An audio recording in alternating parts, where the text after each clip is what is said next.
आज सिर्फ गोंडों की धरोहर के नाम से लोगों के एरोप्लेन, आज जैसे ये महल आपको खंडर दिख रहा है, तो कहीं ना कहीं इसकी जिम्मेदारी पुरातत्ववेत्ता या जो भी विभाग होता है, क्या बात, सरकार के अंडर में, वहां पे इसके बिल वाउचर लगे। वो तो उनके आज 73 सालों से उनके बिल वाउचर लगे, लेकिन यहाँ पे सीमेंट का चपड़ा तक नहीं लगा। आज चाहे हम पतालकोट की बात करें, चाहे देवगढ़ की बात करें, चाहे चौरागढ़ की बात करें, चाहे हरियागढ़ की बात करें, जहां जहां हमारे महल किले हैं, उसका संरक्षण के लिए जो आज तक इतने 70-73 साल, मुझे नहीं मालूम जब से शासन में बैठी है ये सरकार, इसके नाम से कितना पैसा ले ली है, इसका हिसाब से। जाटवा खंडाता की जो समाधि कहा जाती है देवगढ़ के पास, वो यही स्थल है जहाँ पे मैं खड़ा हूँ।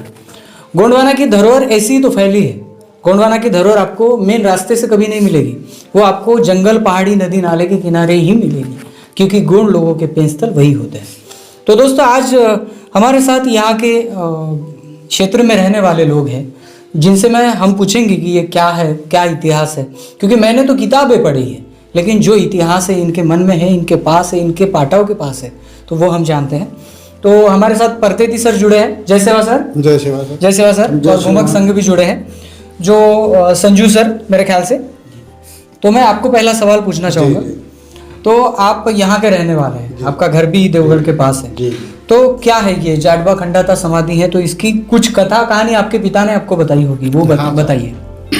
कहते हैं सर, यहाँ पे मतलब जाटवा राजा का जन्म हुआ और वो आकर के मतलब यहाँ पे राजपाट, मतलब जो पूर्व के राजा थे उनसे कुछ युद्ध करके या जैसा भी ऐसे बताते हैं, और उनने मतलब राज किया है, और उनकी मतलब वहाँ से मतलब किला से आकर के यहाँ पे मतलब समाधि लिया है, ऐसा कहते हैं। जी, मोतीराम कंगाली साहब की किताब में सीधा देवगढ़ के टॉपिक पे चलते। खंडाता साहब बहुत गरीब थे, लेकिन जब स्वयंवर रखा गया तो एक ऐसा था कि एक तलवार के धार में बोधा तोड़ना था।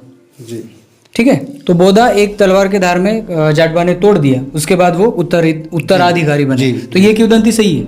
हाँ सर, बिल्कुल बिल्कुल। तलवार आज भी है हरियागढ़ में, इसके बाद हरियागढ़ की पूजा होगी ना हमारी। जी, तो यहाँ से देवगढ़ से हरियागढ़ में ऐसा कहा जाता है, किंवदंती है कि यहाँ से एक सुरंग जाता है जो सीधा हरियागढ़ मिलता है। क्या ये सही है? सही है, बिल्कुल। और आपने कब से ये गोंगो शुरू किया?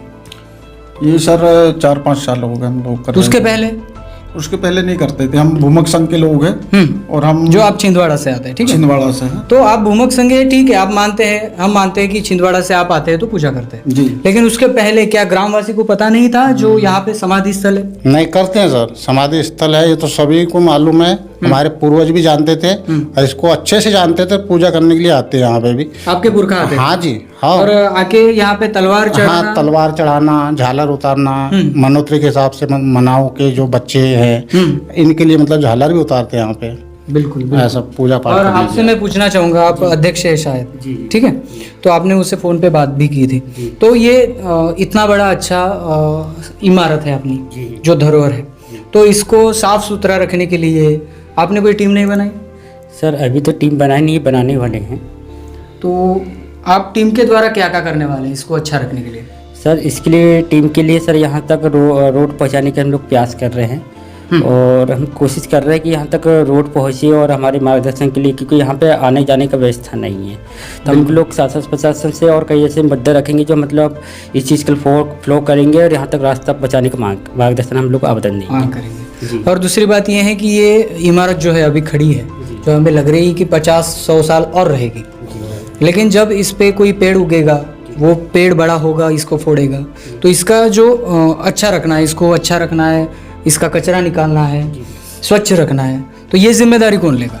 सर ये जिम्मेदारी जो है हम लोग ने इस चीज़ का बीड़ा उठाया, हम लोग इसके साफ सफाई और सारी चीज़ का अभियान हम लोग चलाएंगे। यानी आपको एक टीम बनानी है जो टीम यहाँ की बिल्कुल। अभी मैंने बोला सर, ये टीम यहाँ पे बनने वाली है, समिति 10-15-20 लड़कों की, और यहाँ पे आकर के और पूरे मतलब संजू भाई भी आएंगे, मैं भी आऊँगा स्वयं, और पूरा साफ सुथरा करके मतलब समिति बनने वाली है, जी अगर हम कर सकते तो इसको पर्यटन स्थल भी बना सकते हैं, क्योंकि बहुत सारे लोग ऐसे रहते हैं कि हफ्ते के 5 दिन ड्यूटी करते हैं, तो 6वें दिन उनको लगता है कि हम ऐसे जगह जाए जहाँ पे थोड़ा सा दिल बहले।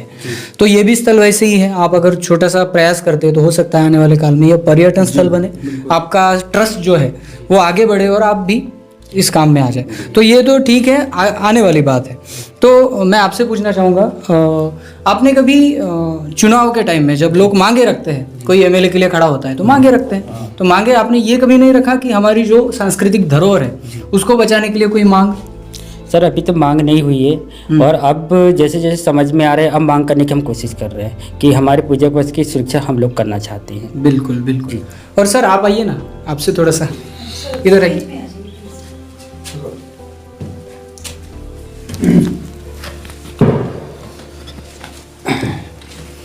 तो दोस्तों आपने सुना कि यहाँ पे कुछ टाइम पहले यानी कुछ वक्त पहले गोंगो हुआ है।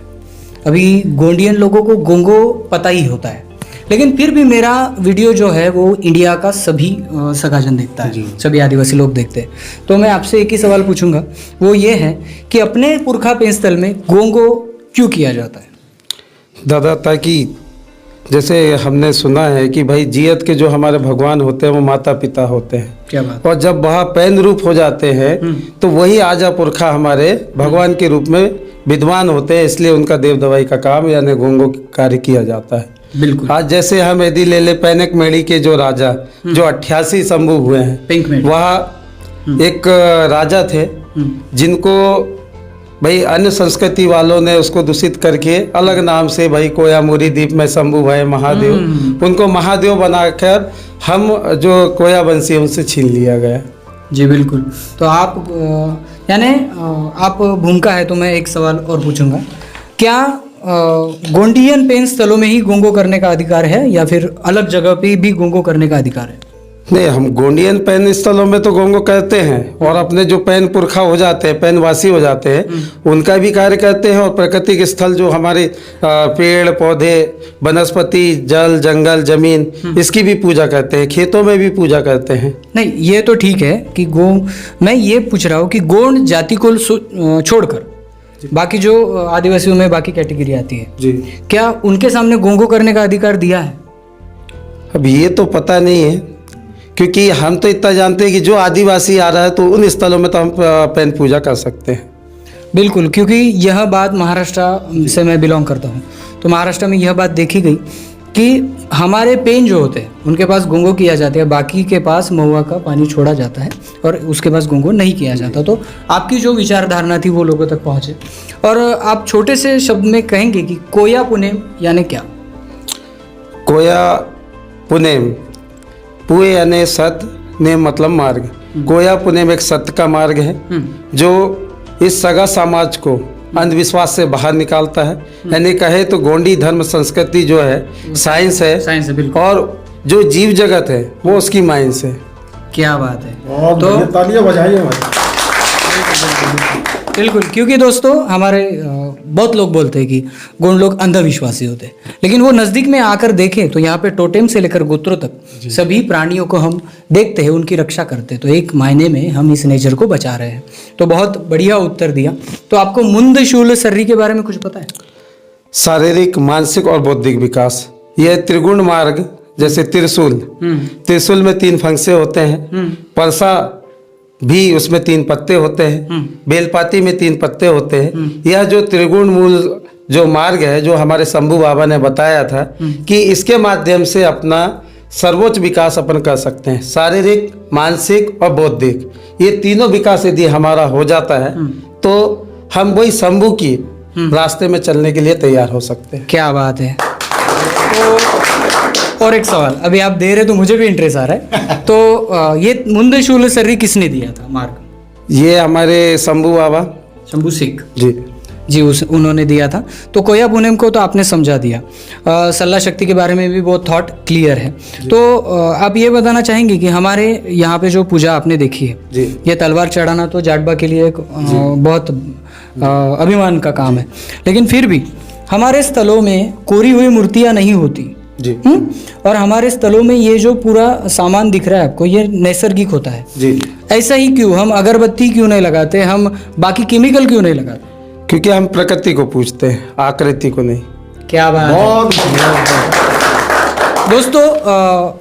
सही मायने में भूमिका जो होते हैं वो समाज को मार्गदर्शन करते हैं, समाज को नई दिशा देते हैं। आज भी आप देखिए या 2000 साल पहले देखिए, जब गोटुल रहता था, गोटुल में भी हर एक आदमी शिक्षा लेता था और भूमिकाओं से मार्ग लेकर वो आगे चलता था। अगर कोई उसमें हो जाए, कोई गलती हो जाए, तो भूमिका की पंचायत बैठती थी और पंचायत में उसको सुलझा जाता था।